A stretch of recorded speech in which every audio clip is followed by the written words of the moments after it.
Okay, this letter written by my friend John Wakely to the Prime Minister of Australia, Tony Abbott, in regards to the situation in regards to the Indigenous people of Australia, the Aboriginals.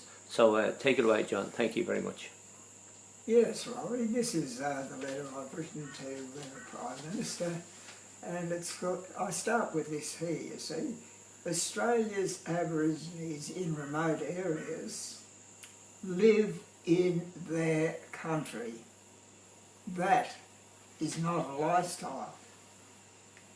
Now the ABC 24/7, that's our TV station here, on the 11th of March, projects you, the Prime Minister, declaring that Australia's taxpayers are not relentlessly going to continue funding a remote area Aboriginal lifestyle. Joe O'Brien interviewed Mick Goodyear, who is of course represents the Indigenous people and native title and human rights, and he asked him this question. He said, "Do you require the Prime Minister to apologise for the statement declared by him?" Mick Goodyear said this: "Aboriginals would rather invite every level of government to a real sit-down together conversation with us, with the Prime Minister, so that important life matters that are of concern can be properly dealt with constructively." Mick Goodyear also said, "I have known Western Australia for many years, and I have observed that throughout the state, and that means away from Perth City, that all and every town and places receive local, state and federal government taxpayer support."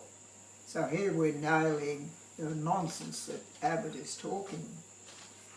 Aboriginal leader Noel Pearson said, and this is what he said, "I am bitterly disappointed with the PM's ignorant statement."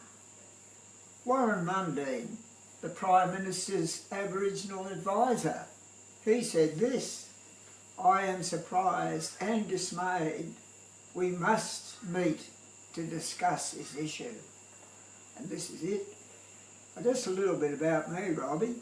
I said, I am John Wakely, age 85.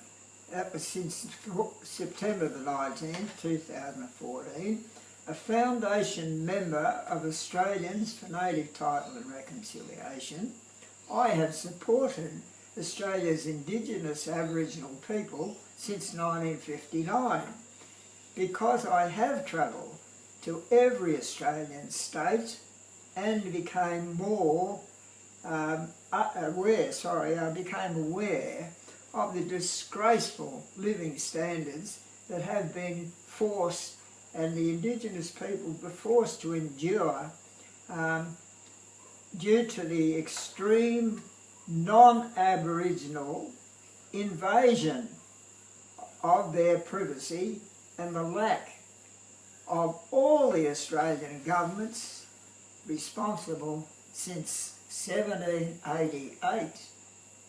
So, at the University of Queensland I studied government and anthropology, and I have many Aboriginal friends who regard me as a Migloo elder and a brother of the Aboriginal people. Griffith University awarded me a Community Partnership Award for the uplift work that I've done. The federal government Centenary 2001 Medal for Distinguished Service to the Parliament and Politics. And I've also been a JP, Justice of the Peace, since 1964, etc. In other words, I've done a lot of work for the people. So I say this: it is my opinion, and it's not properly recognised, that Australia's Indigenous people are in fact our most valuable asset. Abbott's not going to like hearing that one. People from all the world's other nations come to visit and marvel at Australia because of the unique Aboriginal people. Their art, music, dance, food and medicine, the magnificent country, flora, fauna, forests, mountain vistas, deserts, lakes, waterways, our ocean surrounds, blue clear sky and the stars lit up at night. No other country has so much to compare.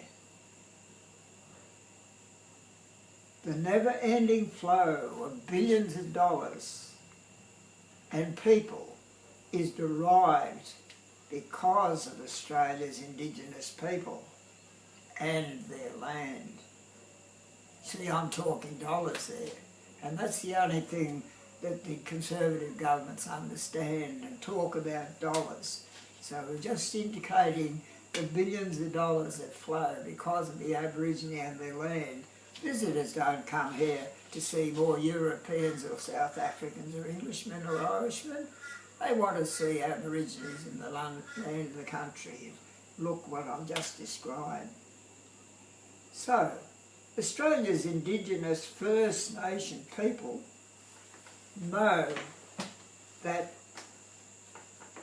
a land owns them and it's their country that they care for. And finally, an Oxford scholar knows that Britain lost the Americas because of their stupidity of inflicting a tea tax on people who had no say. And the last line in the whole letter, Robbie, Australia's government now does not really welcome their Indigenous people sitting with them to have their say. So do you see how I've linked up with the loss of that? But Tony Abbott likes to proudly say that he was an Oxford Rhodes Scholar. So giving a bit of history, how they lost the Americas.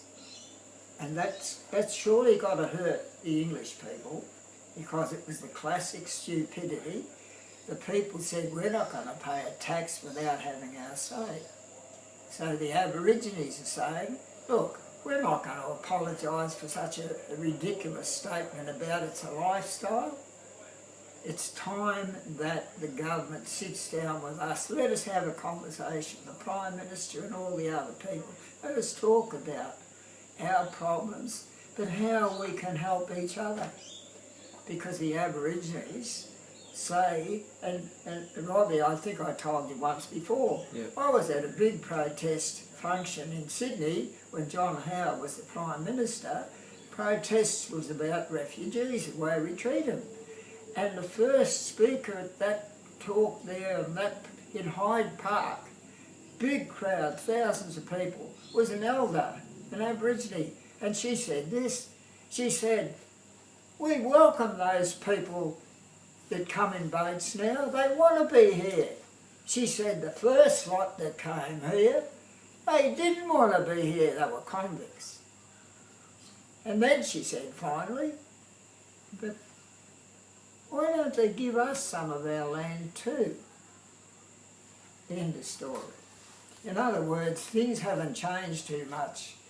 And here we related the story of ignoring the Indigenous people. Thank you, John. You like that? Fantastic. Oh, that was John Wakely.